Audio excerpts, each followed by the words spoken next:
couple new cars in the collection this week.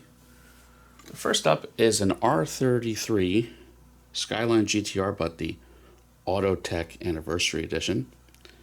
So this is a little different. I try and have all the GTRs represented, and this is a little bit of a one-off because this is based on the sedan, and I think it's the only time you saw a GTR sedan. So it's known as the Autech version. So the R33, it's personally my favorite. This would have been mid-90s, like 93 to 96-ish was the R33. And so yeah, it would have had the, the RB26 2.6 liter twin turbo straight six, part of the quote-unquote gentleman's agreement in Japan, which means rated at 280 horsepower, but it was probably more than that. It was probably in the low to mid 300s. So of course this would be right-hand drive only. They did not make many of these in real life. I think a little bit under 500 cars were produced. You can make out a little bit of the two-tone seats. Now this is the Kyosho Samurai. So we have enclosed resin, nothing opens. We have a little bit of open mesh in the grille. And these are typically designed by Kyosho, but built and engineered by Otto. They have relatively high retails of, $189, $250, sometimes more. I traded this to my friend. I think he paid about $130 landed.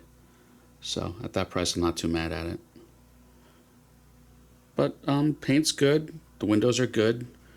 I feel like the Samurais are just built a little bit better than the typical Ottos.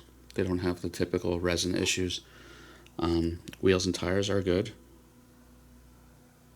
And again, these are the same wheels that are on the R33 Coupe. I mean, it's just a done-up GTR in sedan form, which is pretty neat to me. So car number 595 out of 700. And it'll say, designed by Kyosho. That's kind of them admitting that they didn't necessarily engineer and build it. So yeah, pretty neat car. Packaging, the Kyosho Samurai always comes in a purple enclosed box with gold lettering and a preview of the model. So yeah, pretty neat. Up next, some older opening diecast. This is called a Ghia Ford Escort from Europe. This is 1970s. I think 1975. The box will tell me in a minute. And Europe got a much cooler Ford Escort than we got because they got rear-wheel drive, and all of our Escorts in the U.S. were front-wheel drive. So under the hood, 1.3 liter four-cylinder. I mean, this wouldn't have cracked 100 horsepower, but this is a little more detailed than you expect from the brand of Sunstar. This is not a platinum, this is not high-end, but you do have things like ignition wires, which is a nice detail to see at a reasonable price point. Wheels are a little two-dimensional, but they're fine. Trunk opens, and it is carpeted. That'll be hard to make out in this lighting, but trust me, it's carpeted.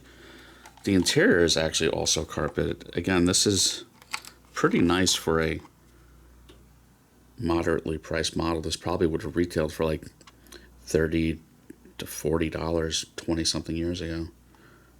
But yeah, pretty nice interior.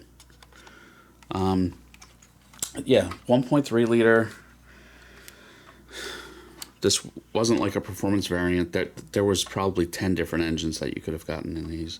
Some maybe having, Cosworth heads and higher performance, but this is just a kind of a mid-level Escort, but still, better than what we got here. Neat little car. I'm into it for, I think, like $30, $35. At that price, I'm not mad at it. They go for like 150 plus on eBay. Old-fashioned, nice window box in good shape. This came from a semi-local auction. So through my buddy, I got a couple cars there. They'll be coming up in some future reviews. See, I've done some shopping recently, so I've got a stock of new cars to review. But yeah, that's it for this weekend. Everyone have a good one. Please like and subscribe.